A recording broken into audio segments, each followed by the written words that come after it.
Hello everyone, welcome back to my page. A few videos ago I told you guys that I would come back to you once I figured out how to use our mockups in Canva, and I am back to do that. So let's get into it.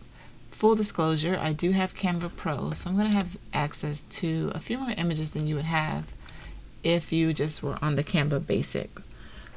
So let's go over here to Elements. We are going to search our elements for flat lays. We are going to use photos, and we're going to pick out a photo to use. The best thing to do when you're picking out a photo is you want an image that's completely flat. That way your mockup fits flush into the image with the other objects. If you don't have Canva Pro, you can always go to Pexels or Unsplash. They have free flat lays that you can download and then upload them back up into Canva. So let's pick us an image. Let's see. Yeah, that's flat. Let's post that in there. If you double click on the image, you can move it around just to figure out whichever part of the picture you want in your image. Just make sure you save space enough for your flat lay. For this first example, we're going to go into uploads. I already have mockups that are uploaded into my page because I use them a lot. These mockups have no shadows on them until you place it in the image, which will make it easier, but I'll show you that in a second. Let's do a tablet mockup for this. Let's place it in the image. Make sure we're not tramping on any other objects. Place it however you want to. That is the most aesthetically pleasing for yourself. And with the mockup selected, let's go into Edit Photo. We're going to go into Effects and Shadows, and we're going to choose a drop shadow. As with all placement, when you're talking about putting mockups in images, you want to make sure that your shadows match the shadows that are in the image. So these shadows here are all going towards the left, which means the light is coming from the right. So we're going to go into Angle, and we're going to change our angle until our shadow also is going to the left. Okay, these are also softer shadows, so we're going to first change the color just a little bit lighter than that dark. They don't have any tint on them, so gray is fine. And then we'll lower the intensity a little bit, and then we're going to up the amount that it's blurred. And so that softens that shadow. It also changes the size of our tablet, but we can fix that afterward. Let's make sure. Okay. Also, well, the distance is, it looks the same. And then our image doesn't look to be floating. So we can leave it. Sometimes I'll do like to make sure that it's hugging the tablet though, so that it doesn't look like it's hovering too high. But with that, your image is done. Very easy, right? Let's do it again, just to make sure we understand how easy it is. Let's go back up to Elements.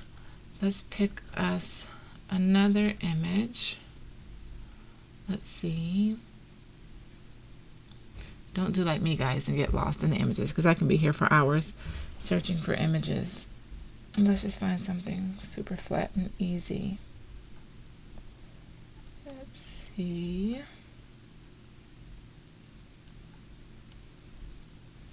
Anyways, here we go. Yeah, that's flat. Let's fit it. And again, you can move your images around, so you can cut off whatever you don't want in there. I would rather have these pencils than that bottle, so let's leave that there. Let's do our uploads. Since we did a tablet, let's do a book. And place a book in there. And then again, relative to the objects around it, I'm pretty sure that book probably can go down a little bit. It's not going to be as big as that laptop, of course. Let's place it.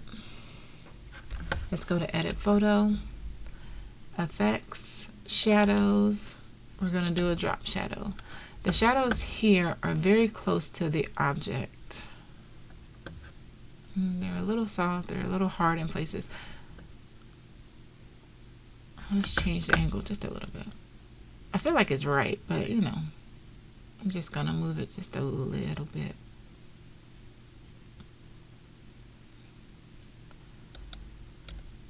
And then I'm going to take down the distance. Oh, sorry, I'm moving the wrong thing.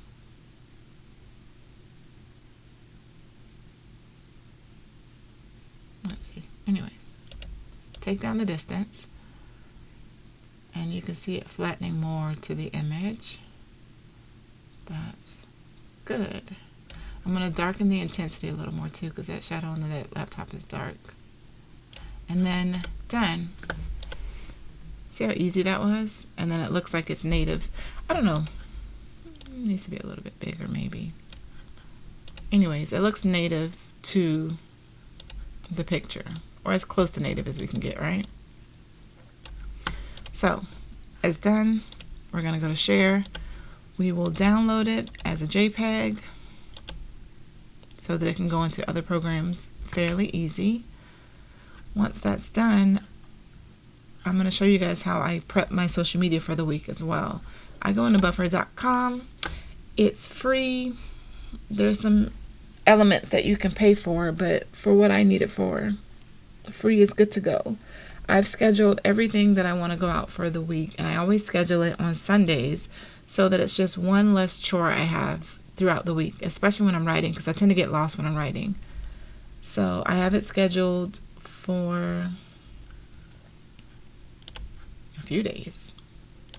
I'm going to delete these so I can show you how easy it is.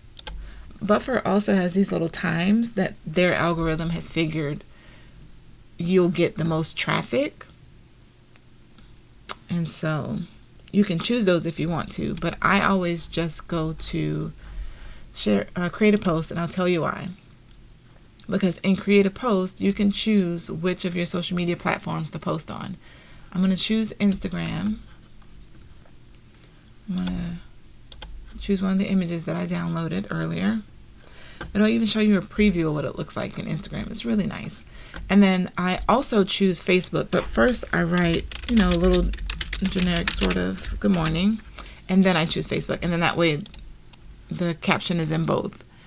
We're going to go to add to queue, schedule post. Since I've already done this week, I'll go into next week. Buffer has told you that 9:44 you get a lot of traffic, so I'm going to change my time to that, to the AM, and schedule, and then that's done. So very easy. It'll take maybe 30 minutes of your time on Sunday, and it will save you time every morning that you've scheduled it for. So that's that for this tutorial. If you guys have any questions, you have any other tutorials you want to see from me, hit me up in the comments. Don't forget to subscribe, and I'll catch you guys later. Bye.